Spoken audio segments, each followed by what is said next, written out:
వచ్చేసరికి మేమైతే లాస్ట్ వీడియోలో బ్యాడ్ న్యూస్ గురించి అయితే చెప్తామనేసి అయితే అన్నాము.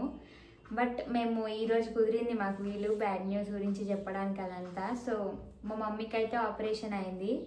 సో అది ఎలా అయింది, అసలు ఎందుకు ఆపరేషన్ వరకు ఎందుకు వెళ్ళినాము, హాస్పిటల్కి ఎందుకు వెళ్ళినాము, అవన్నీ మమ్మీ చెప్తుంది.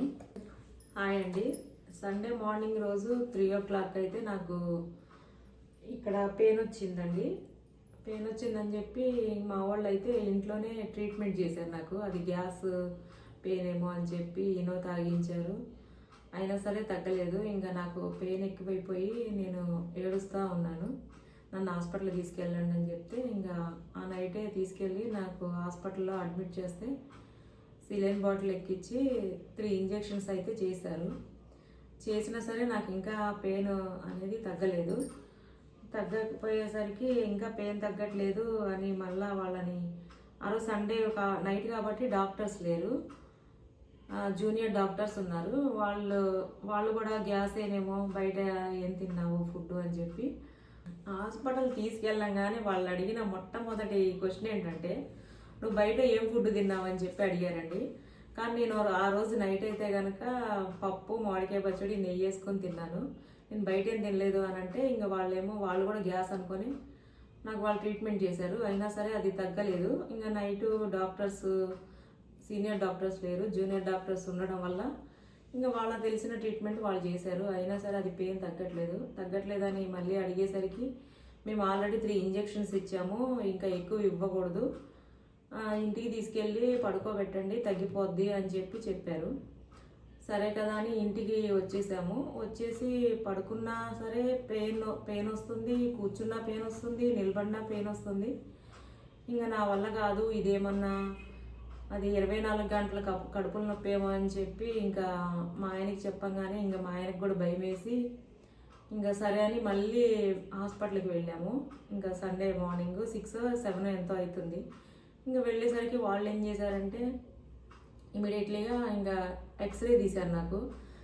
ఎక్స్రే తీసి ఇంకా వాళ్ళు ఏదేదో వాళ్ళ ట్రీట్మెంట్ వాళ్ళు చేశారు. వాళ్ళు చేసిన అయినా సరే తగ్గలేదు నాకు పెయిన్. తగ్గపోయేసరికి వాళ్ళు ఏమన్నారంటే, నువ్వు అల్ట్రాసౌండ్ స్కానింగ్ తీయించుకొని రిపోర్ట్ తీసుకొని రమ్మని చెప్పారు. ఇంకా ఆ రోజు 10:30కి అది రిపోర్ట్ అల్ట్రాసౌండ్ స్కానింగ్ తీయించుకొని మళ్ళీ వెళ్ళాము హాస్పిటల్కి. వెళ్తే అక్కడ ఆ సండే కాబట్టి డాక్టర్స్ లేరు. ఇంకా మండే మార్నింగ్ వస్తారు, మీరు మండే వచ్చి డాక్టర్ని కలవండి అని చెప్పారు. ఇంకా మండే మార్నింగ్ డాక్టర్స్ వస్తారు, వచ్చి కలవండి అని అన్నారు. ఈలోపు అయితే నా పెయిన్ కొంచెం తగ్గింది. ఇంకా మండే దాకా వెయిట్ చేసి మండే మార్నింగ్ అయితే డాక్టర్ని వెళ్ళి కలిస్తే డాక్టర్ అయితే ఆ రిపోర్ట్లో చూసి మీకు గాల్ బ్లాడర్లో స్టోన్స్ ఉన్నాయని చెప్పారు. ఆపరేషన్ కూడా చెయ్యాలంటే అదేంటండి మరి మెడిసిన్ ఏమన్నా వాడితే తగ్గుతుందా అని అంటే, అది అసలు ఏం మాట్లాడుతున్నారు మీరు, ఆ మెడిసిన్ వాడితే తగ్గేది కాదు, అది కంపల్సరీ ఆ స్టోను తీసేయాలి, గాల్ బ్లాడర్ కూడా తీసేయాలి. ఎందుకంటే అది స్టోన్ వచ్చేసి 8.3 ఉంది స్టోన్ సైజు. మామూలుగా 1 ml 2 ml అట్లా ఉంటే ఏం కాదు, ఇది పెద్దది ఉంది, కంపల్సరీ ఆపరేషన్కి వెళ్ళిపోవాల్సిందే అని అన్నారు. అని అంటే సరే సిజరీన్కి ఆపరేషన్కి అయితే వెళ్ళిపోవాలని చెప్పారు డాక్టరు. సరే ఇంకో డాక్టర్ దగ్గరికి వెళ్ళి కలుద్దాము, ఈ డాక్టర్ ఇలా అన్నారు కదా అని చెప్పి, ఆయన గాంధీ హాస్పిటల్లో సూపరింటెండెంట్, ఆ గ్యాస్ట్రో స్పెషలిస్ట్ ఆ డాక్టరు. ఆయన ఫీజే 1000 రూపీస్ ఉంది. ఇంకా ఆ డాక్టర్ని కూడా వెళ్ళి కలిస్తే ఆ డాక్టర్ కూడా ఇంకా కంపల్సరీ ఆపరేషన్ చేయాల్సింది అని ఆ డాక్టర్ కూడా చెప్పారు. ఇంకా ఇంకొక డాక్టర్ మా ఫ్యామిలీ డాక్టర్ ఉన్నారు, ఇంకా లాస్ట్ అండ్ ఫైనల్ ఆయనకి కూడా అడుగుదామని చెప్పి ఇంకా ఆయనకి దగ్గర కూడా వెళ్ళి అడిగాము. ఆయన కూడా ఆపరేషన్కి వెళ్ళాల్సిందే, దీనికి మందుల ద్వారా తగ్గేది అట్లేం లేదు అని అన్నారు. అనేసరికి ఇంకా మేమైతే ఇంకెళ్ళి హాస్పిటల్లో అడ్మిట్ అయ్యాము. హాస్పిటల్కి వెళ్ళి అడ్మిట్ అయిన నెక్స్ట్ డేనే 10:30కి నాకు ఆపరేషన్ చేస్తామని చెప్పారు. ఇంకా నెక్స్ట్ డే 10:30కి నాకైతే లాప్రోస్కోపీ ఆపరేషన్ చేసి గాలి బ్లాడర్ని, ఆ స్టోన్ని తీసేశారు. వాళ్ళు 8.3 అని చెప్పారు.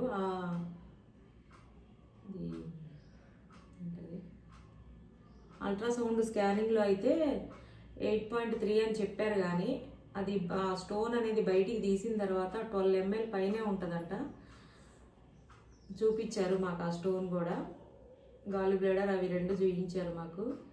ఇంకా ఆపరేషన్ అయిన 3 days తర్వాత మాకు డిశ్చార్జ్ చేశారు. డిశ్చార్జ్ చేసి మేము ఇంకా ఇంటికి వచ్చేసిన తర్వాత 15 daysకి నాకు కుట్లు కూడా విప్పదీసేశారు. ఇప్పుడైతే నేను దేవుడి దయ వల్ల చాలా బాగున్నాను.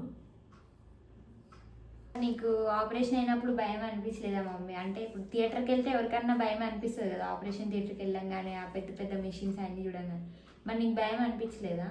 ఎందుకు భయం వేయలేదు, చాలా భయం వేసింది. అసలు ఫస్ట్ ఆపరేషన్ థియేటర్ ఆ డోర్లు కానీ ఆ లోపల లైట్స్ ఆ మిషన్స్ చూస్తేనే భయం వేస్తుంది. ఆ గ్రీన్ కలరు అవన్నీ చాలా భయం వేసింది నాకు. కానీ ఇంకా ఏడ్చుకుంటూ అట్లానే వెళ్ళాను నేను ధైర్యంగా, బాబా నామని చెప్పుకుంటూ. అసలు కరెక్ట్గా డాక్టర్ నర్సులు వాళ్ళు వచ్చి చెప్పారు ఆపరేషన్ థియేటర్కి షిఫ్ట్ చేయాలి, ఇంకా టైం 10:30 అవుతుంది అనగానే ఇంకొకటే ఏడుపు. ఇంకా మా మమ్మ అయితే ఫుల్గా ఏడ్చేసింది. అసలు బాబా ఫోటో పట్టుకొని ఒకటే ఏడుస్తుంది. చాలా భయం మమ్మీకి, చాలా భయం. సో ఇంకా చాలా ఏడ్చింది థియేటర్కి వెళ్ళే వరకు. మత్తి ఇచ్చిన తర్వాత ఇంకా సైలెంట్ అయిపోయి ఉంటుంది. సో మేమైతే ముందు రోజు కూడా మంచిగా హ్యాపీగానే ఉన్నాము.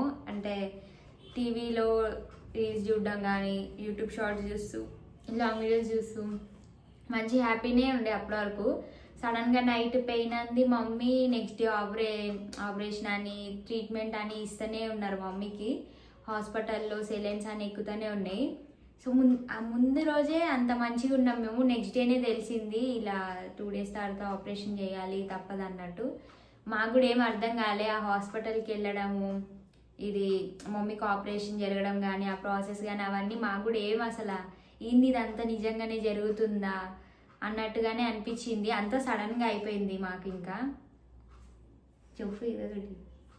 ఇంకా నాకు సడన్గానే జరిగింది ఇదంతా. అసలు మాకు కూడా ఆలోచించుకోవడానికి టైం లేదు అసలు. డాక్టర్స్ అయితే ఒక 5 days లోపు మీరైతే డెసిషన్ తీసుకోండి అని అన్నారు. అది రిపోర్ట్లో అయితే కనుక అది గాలి బ్లాడర్ నెక్ దగ్గర ఉంది ఆ స్టోను. మీరు తొందరగా డెసిషన్ తీసుకొని ఎంత తొందరగా ఆపరేషన్కి వచ్చేస్తే అంత మంచిది అని ఇంకా డాక్టర్స్ చెప్పేసరికి ఇంకా మేము కూడా లేకపోతే మళ్ళీ ఆ స్టోన్ జారిపోతే దాన్ని మళ్ళీ ఎండోస్కోపీ చేసి మళ్ళీ దాన్ని తీయాల్సి వస్తుంది. అప్పుడు ఇంకా 2-3 ఆపరేషన్స్ అవుతాయి అని అన్నారు. ఇంకా ఇదంతా ఎందుకులే రిస్క్, అదేదో ముందే మనం వెళ్ళిపోతే బెస్ట్ కదా ఆపరేషన్కి అని చెప్పి ఇంకా మేమైతే ఇంకా అదే డెసిషన్ తీసుకున్నాము. మాకైతే ఆపరేషన్కి అదంతా కలిపి అయితే 1,30,000 అయ్యింది. మా ఆయన అయితే హెల్త్ ఇన్సూరెన్స్ కట్టడం వల్ల మాకు ఇదంతా ఇంత సడన్గా జరగడం వల్ల ఆ డబ్బులు అనేది ఆ రకంగా మాకు అరేంజ్ అయ్యాయి. అదే మేము సడన్గా తేవాలన్నా కూడా అంత అమౌంట్ తేలేకపోయేటోళ్ళం. చెప్పు. సో ఇన్సూరెన్స్ ఉన్నందుకే మేమైతే ఆ అమౌంట్ని అయితే కట్టగలిగినాము. ఆపరేషన్ అప్పటికప్పుడు మాకు తెలిసినా కూడా మేము వాటికి రెడీ అయి ఉన్నాము. మనీ అదంతా ఓకే అయిందంటే ఇన్సూరెన్స్ వల్లనే మాకు ఆపరేషన్ మొత్తం అయితే ఇన్సూరెన్స్లోనే కవర్ అయింది. అందుకే ఎవరైనా సరే ఇన్సూరెన్స్ మాత్రం కంపల్సరీ తీసుకోండి. మనం ఇల్లు కట్టుకున్నామా, డబ్బులు సంపాదించుకున్నామా ఇవన్నీ కాదు, మన హెల్త్ మనం చూసుకోవాలి.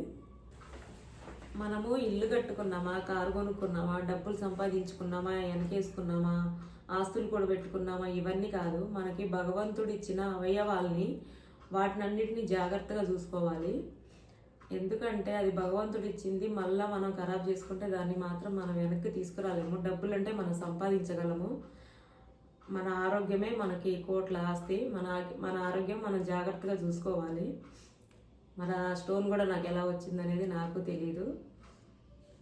ఇంకా అలా జరిగిపోయింది నా లైఫ్లో. కానీ నాకు లాప్రోస్కోపీ ఆపరేషన్ చేసినా నాకు ఎక్కడ ఇంత నొప్పి లేకుండా డాక్టర్స్ కానీ హాస్పిటల్లో ఉన్న వాళ్ళందరూ చాలా బాగా చూసుకున్నారు. నాకు ఈ లాప్రోస్కోపీ ఆపరేషన్ కన్నా చేతులు పెట్టిన సిలైన్సే అవి బాగా నొప్పి వచ్చినాయి. అది ఏమంటారు, అవి యాంటీబయాటిక్ సిలైన్స్. ఇప్పటికీ బాగా వాపు ఇంకా తగ్గలేదు. అవే బాగా నొప్పులు ఉన్నాయి నాకు. హ్యాపీగా ఆపరేషన్ అయిపోయింది, ఇంటికి వచ్చేసాను. దేవుడి దయ వల్ల బాగున్నాను నేనైతే. నాకు ఆపరేషన్ అయినప్పుడు నేను హాస్పిటల్లో ఉన్నప్పుడు మా ఫ్యామిలీ మెంబర్స్ అందరూ ఊరు నుంచి వచ్చారు. ఊరు నుంచి వచ్చి అందరు పలకరించారు నన్ను. అంటే చాలా దూరం. అందరు వచ్చినందుకు అందరికీ చాలా థ్యాంక్స్. సో ప్రతి ఒక్కరి లైఫ్లో ఎప్పుడు ఏం అవుతుందో తెలియదు ఎవరికి. సో అన్నిటికంటే మెయిన్గా మనకి హెల్త్ ఇంపార్టెంట్ కాబట్టి ప్రతి ఒక్కరి దగ్గర ఇన్సూరెన్స్ ఉండడం మంచిది. సో మాకు తెలిసిన ఒక ఇన్సూరెన్స్ ఏజెంట్, అంటే మాకు మా మమ్మీకి ఆపరేషన్ ఇదంతా జరిగినప్పుడు దగ్గరుండి అతనే చూసుకున్నాడు. సో మేమైతే అతని నెంబర్ ఇక్కడ డిస్ప్లేలో పెడతాము, ఇంకా డిస్క్రిప్షన్లో కూడా ఉంటుంది. సో మీరు కూడా ఇన్సూరెన్స్ ఉండడం మాత్రం మస్ట్ అండ్ షుడ్ అని అయితే చెప్తాము. మాకు అదే అర్థమైంది. సడన్గా అలా వచ్చేసి అలా ఆపరేషన్ అని తెలిసినప్పుడు ఇది కాకపోయినా వేరే ఏమన్నా అవ్వచ్చు, యాక్సిడెంట్స్ కానీ అట్లాంటప్పుడు ఇన్సూరెన్స్ ఉంటే బెటర్. ఈ బ్లాగ్ తీసి ఇలా మీకు ఎందుకు చెప్తున్నామంటే, మీరు కూడా హెల్త్ ఇన్సూరెన్స్ కట్టుకుంటే ఫ్యూచర్లో ఏమన్నా వచ్చినా మీకు కూడా ఉపయోగపడుతుంది. కాబట్టి అందరూ హెల్త్ ఇన్సూరెన్స్ కట్టుకోండి. సో ఇక్కడితోనైతే మేము ఈ వ్లాగ్ని ఎండ్ చేస్తున్నాము. మీకు ఇంకేమైనా క్వశ్చన్స్ ఏమైనా ఉంటే కామెంట్స్లో పెట్టండి, మేము చూసి రిప్లై ఇస్తాము. లేదు అంటే ఇంకో వీడియో చేసి అందులో ఆన్సర్ చెప్తాము. సో మేమైతే 1Kకి దగ్గరలో ఉన్నాము. సబ్స్క్రైబ్ చేసుకోండి, లైక్ చేయండి, షేర్ చేయండి, కామెంట్ చేయండి. బాయ్.